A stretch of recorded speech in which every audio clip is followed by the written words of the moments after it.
The same players who lost 4 games in a row were absolutely heroic against Liverpool. This was United's best performances at Anfield since 2014-15, when Steven Gerrard was sent off. I think 2 minutes after coming off. After that game, this was United's best performance at Anfield. I'll give you another shocking stat. United's two goals against Anfield were their first since Mourinho was manager at United. So for 4 to 5 games, we could not even score at Anfield. And these were the same players who were so toothless, and they were absolutely brilliant. When before this game, whenever Dalot and Mazraoui started as wing backs, United could not score a single goal. And yesterday, they both of them were fantastic. I don't know where that composure came from. I do not remember United being this composed in a long time. Not even during Eric Ten Hag's time. They were there was urgency.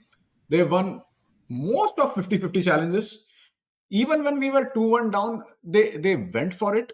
So I don't know if this is just one off game, or this is something Amarim is certainly doing something right.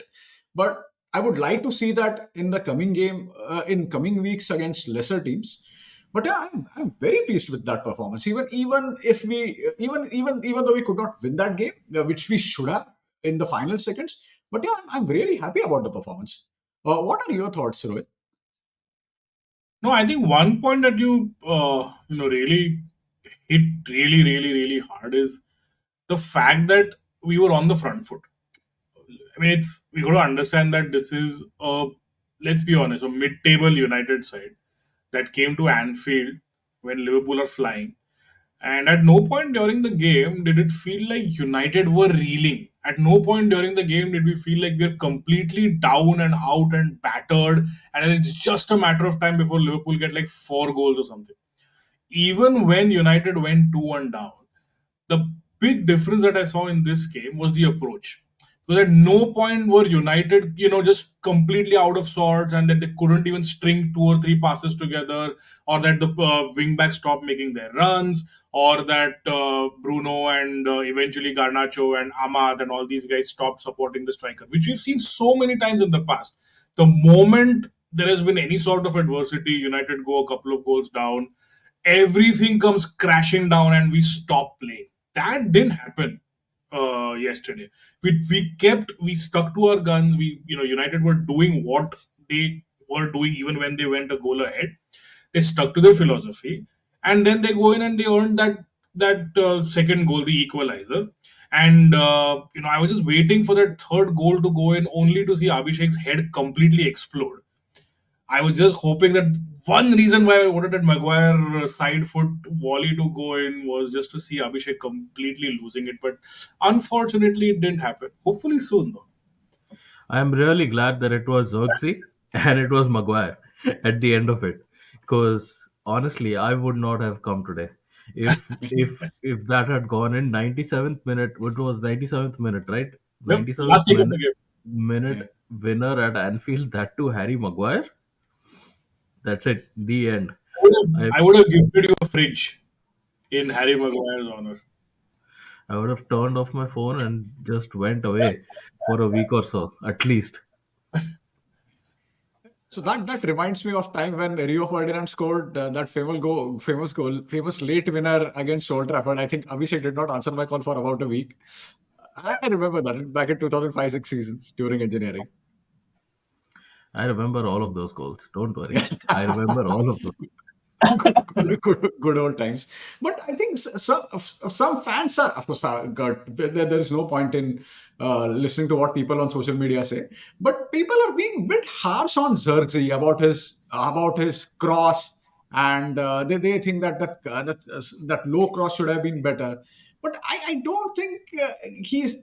I mean, any other player except Maguire, if it was say Ahmad instead of Maguire, he would have definitely scored that goal. So there is no point in being too over analytical about this. We just for a change, we just need to enjoy this moment. And No, I mean, yeah, go on, sorry. and also is that United fans are being disappointed that we didn't score a winner at Anfield. Before the game, if it was just a 2-0 loss, I would have bit your hand off. We have just look at how the narrative has changed, right? Yeah. Couple of things go. I mean, let's be honest. Let's not, and I don't want to praise United too much either. This is like we've seen these performances happen even under Ten Hag when flash in the pan performance you do well, and you again revert to being you know completely horseshit a week later. But yeah, I think to your point, Mangesh, yeah, I think there's no point being so harsh. I mean, it was a cross, fair enough. This is Harry Maguire trying to side foot a ball at Anfield in the 97th minute. There's only one way that was going to end, and that was him skying it into the stands. And that is exactly what happened. Let's not be too harsh on Harry Maguire or Joshua Zirkzee. But and talking about Harry Maguire, I think he was excellent yesterday.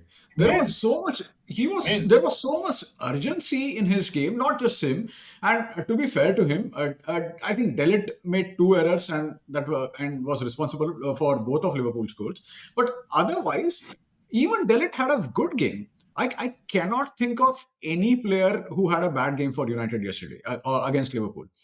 The two players I thought were Liverpool's worst. One was Curtis Jones. I just could not see him on the pitch. I did not even realize he was playing in that game. And second was, of course, we'll talk in depth about him, is Trent Alexander-Arnold. He just could not do anything. United targeted Liverpool's right hand side, and it is actually, I don't think it is down to just Trent Alexander-Arnold. Even Salah could not do anything to support him. So yeah, I mean, since he's in the news right now, Trent is in the news right now. Abhishek, can you tell me what exactly is going on with Trent Alexander's situation? I mean, with Trent, right? First of all, it's very clear that Real Madrid are interested. We've seen all the tier one journalists report that they've made a bid for him to come in the summer. Not in the summer, but now in Jan, and Liverpool have obviously rejected all those bids. So it's very clear Real Madrid will not make a bid in Jan if they've not got any sort of indication from the player that he wants to come. So they've got some indication definitely, which is a further sign that he's gone in summer. Most likely, he's definitely going in summer. And so far, Trent said it publicly the other day in one of his interviews that he doesn't want to play this out in public. Which, to be fair, he hasn't done it. But we all know what Real Madrid do, right? This is what they do. This is how they unsettle teams, and this is how they go about it, which is fine. And but at the end of the day, the only the reason why it's getting highlighted so much right now is because of his performance.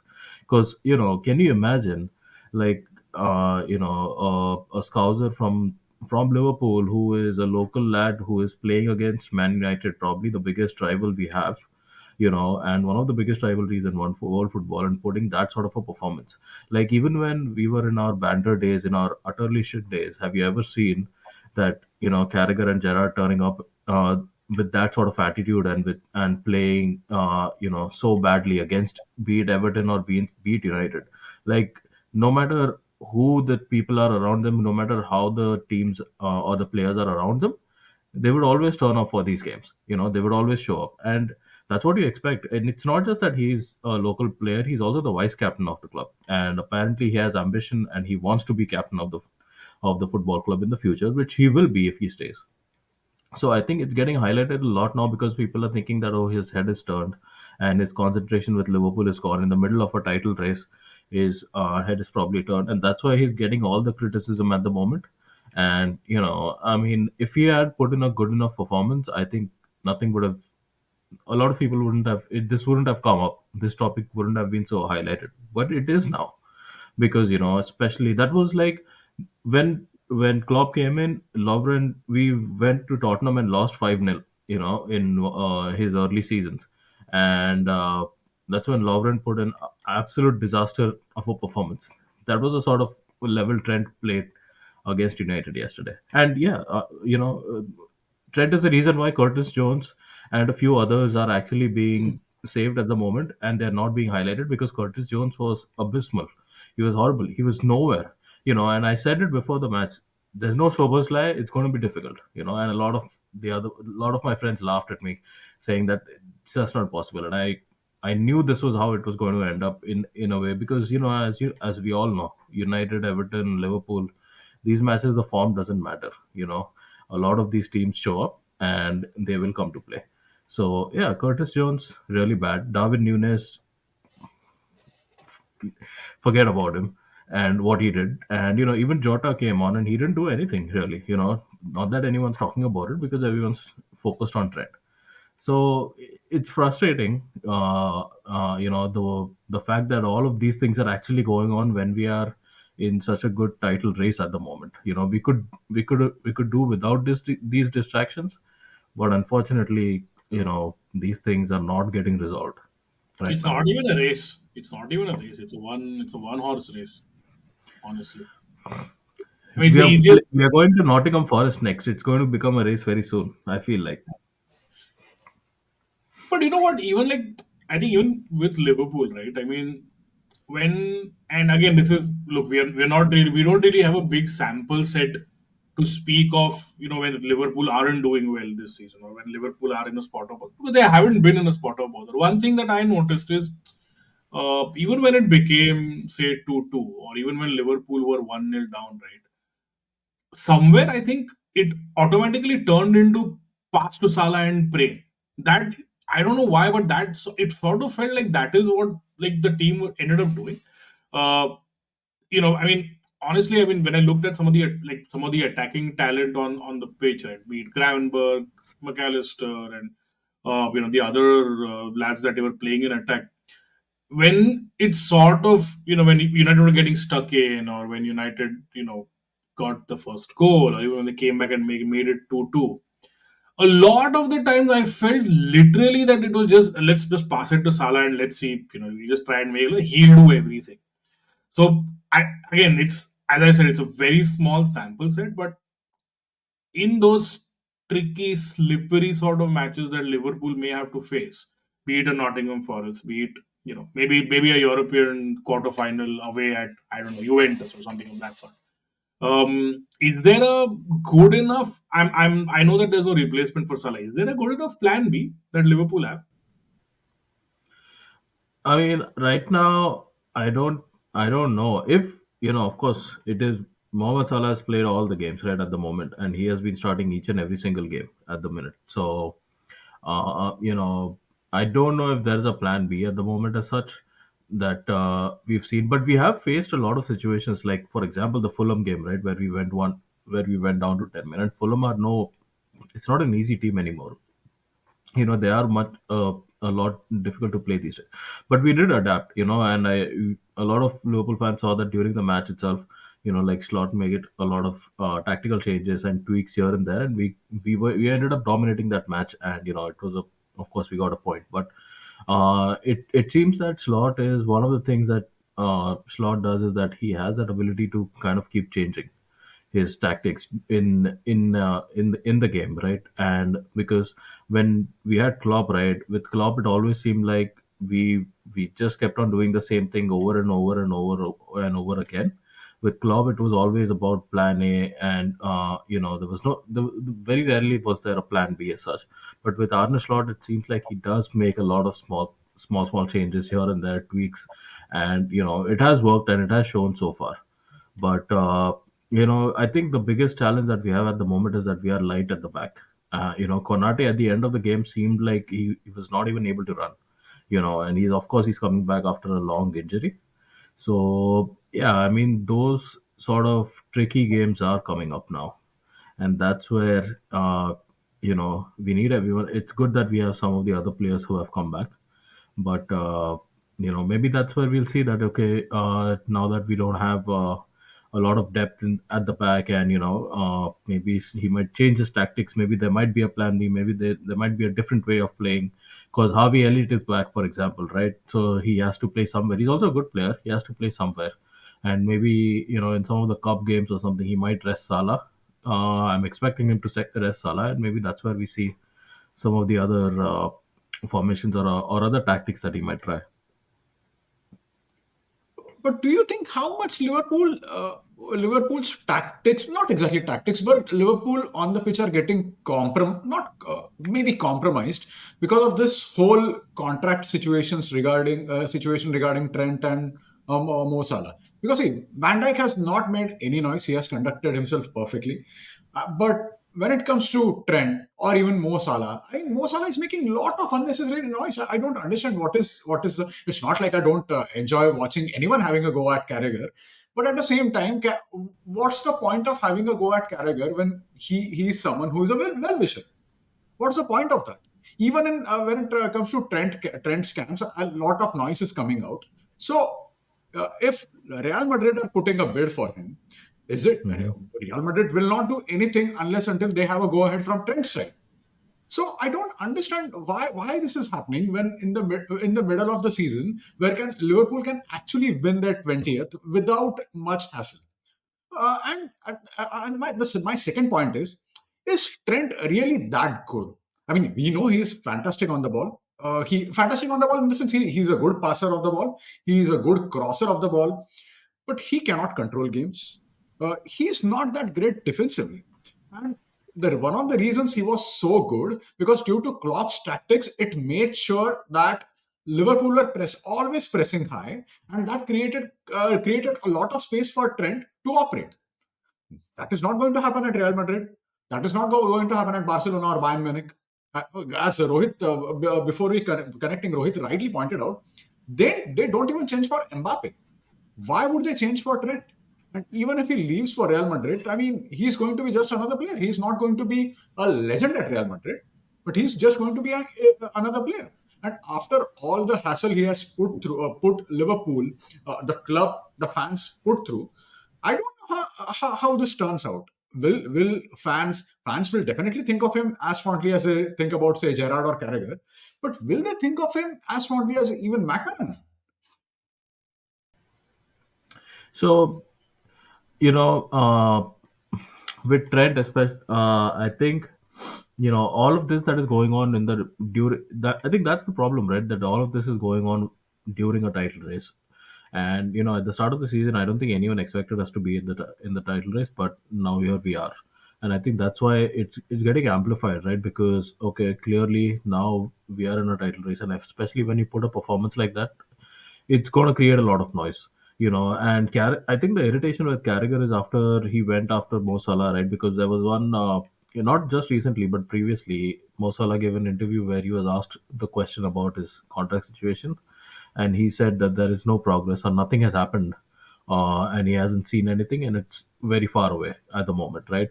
And I mean, he was asked a question. He gave a very straightforward, nothing controversial. But then Carragher went after him and said that it is extremely selfish of Salah to talk about his contract publicly, or he's creating unnecessary noise and all of those things. And I think that's where the irritation started, because Salah has said the same thing over and over again that he has done before, that there's no progress, nothing has happened, and there's no progress from either side. That's all. That's all he said. Now, yeah, of course, we can do without all of this noise. We don't expect the English media to stop asking all these questions. They are going to ask him. But again, yesterday, I'm not sure why he went after Carragher again, and he said something on Twitter, but because I didn't see what Carragher actually said. But I think there's a lot of irritation because Carragher has not said the same thing about Trent, for example, right? Like, or especially after Real Madrid has put in a bid, he's not been critical of Trent at all. The way he has gone after Mo Salah, for example. Like Van Dijk, no one has said anything because Van Dijk has always had the same stand. He's like, I want to play for Liverpool. I like the club. I would like to stay here, and that's about it. Nothing else. But it's kind of like a little bit. There's a bit of hypocrisy, I guess, from Carragher in the sense that he's going after Salah, but he doesn't go after Trent at all. But did he not have a go at Trent as well? I think after United Liverpool game, I think I saw He was Sky's just going on, and he was saying a lot and saying nothing really. He was just basically saying, "Oh no, I want Trent to stay, but he's not signing a new deal," and it was a whole lot of nonsense. You had him and Daniel Sturridge basically just playing. Here we go around the mulberry bush and just getting nowhere. So that was one Oh of the yeah, yeah. you They staying were all have life watching that stupid Sky Sports video. Yeah, they were all just like all four of them were just aggressively agreeing with each other. That's all they were doing. It's not like Yeah, they had anything else to say. They were just saying the same thing aggressively to each other. That's all. I mean, and yeah, and one thing, right, about Trent in Madrid is that if he puts a performance like that in Madrid, right, they will go mental. The Madrid crowd and fan base is not forgiving. They're not remotely as loving as some of the fan base. Liverpool and Man United, I think, are two of the clubs where the fans are there's patience, right, within the fans. They will give the players a lot of time. They will give managers a lot of time. Madrid, Barcelona, absolutely not. Absolutely not. You've seen Madrid fans have stood outside the stadium and they were waiting for Sergio Ramos also and to drive outside. They've gone after each and every single player. It's like if Trent shows up to Madrid and puts a performance like that, especially imagine if it happens in like a Champions League or something that leads to Madrid getting knocked out. And That's forget it. about everything. They were going after Mbappe 6 months after he signed for the club. Yeah, 6 months after he signed for the club, and they're just like, oh, him and Vinicius can't play together. Why is he here? Why is he this and why is he that? And They used to crazy. boo Ronaldo, Cristiano Ronaldo regularly. Yeah. They booed Gareth Bale to the point of him having to play golf rather than play football. exactly. And Gareth Bale was a outstanding player for them, right? I Yeah. mean, he won them what, two European Cups. He scored Champions in League. two, yeah, two Champions League finals, and Him and still, Loris Karius. well, yes, but and still they don't have a good relationship with Gareth Bale at all. So I'm like, why? First of Very all, entitled, yeah. What a and they're just the most entitled and spoiled fan base in the world. Zero respect, nothing. I mean, if you can boo Ronaldo, Bale, and Ramos, I don't think anything needs to be said. Yeah, booing yeah, Ramos it's quite a stretch, right? I can understand booing Ronaldo, but Ramos, who is a He's Real through and literally through. putting his body on the line each and Yeah, every game. I mean, he would rather get killed on the pitch than putting a bad performance and then booing Or him. kill someone on the pitch. Yeah, But coming back to, honestly. I just had a couple, one or two small points on United. Um, I think a couple of players. I think one you hinted on, Mangesh, was Ugarte. I think I think at the start of the season, we were talking about. Well, I mean, those were simpler times when we used to wonder about whether Ugarte can play from the back. Little did we know that play to kar hi nahi rahe, that there is absolutely no play. Forget about the back or the front or the middle or wherever. But having said that, I think he's done very well. I think in terms of he keeps things simple. He can definitely dictate the tempo of the game. He's a ferocious tackler. He's got great positioning sense, and I think for me, although Bruno got the man of the match, for me Ugarte was definitely the man of the match. And two signings, that one of them which completely went under the radar, and the other which came with a bit of flack for the amount of money. I think Mazraoui and Delict have been very solid signings. I know Delic gets a bit of stick because he, jumps into challenges every now and then and all of that. But I mean, for the penalty, it wasn't a penalty. It was Michael Oliver who probably smoked some really strong stuff, like he does before every game. I thought that was a harsh penalty. Even if someone argues that the penalty was right, there is zero consistency because literally the same challenge where United faced Spurs wasn't given as a penalty. So, I thought Delict and Mazraoui have been good. Mazraoui, honestly, I hadn't seen much of him because I think he went, I think sometimes in the Champions League when he was at Bayern. right. But I think he is so comfortable on the ball. He is so comfortable on the ball. You remember he did that? I think he nutmegged somebody in the middle of the pitch. Yeah, In I the think so. I think somewhere I so. don't Yeah. remember. And even Diaz.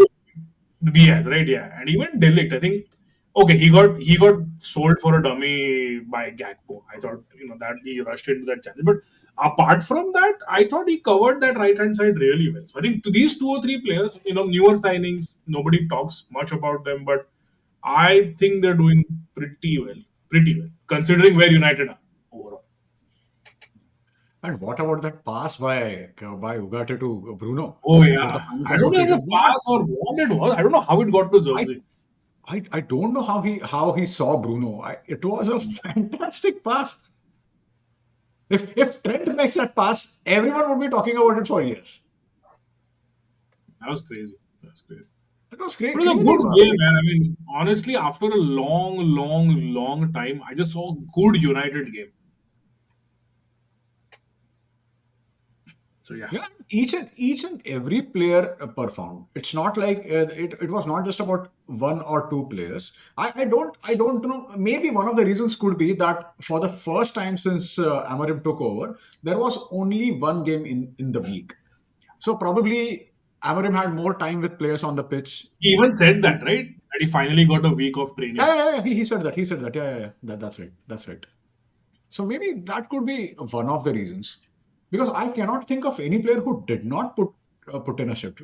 Each and every player was absolutely fantastic, and to do that at Anfield against Liverpool's side, which was riding so high on confidence, I thought it was quite a huge feat. Loved it.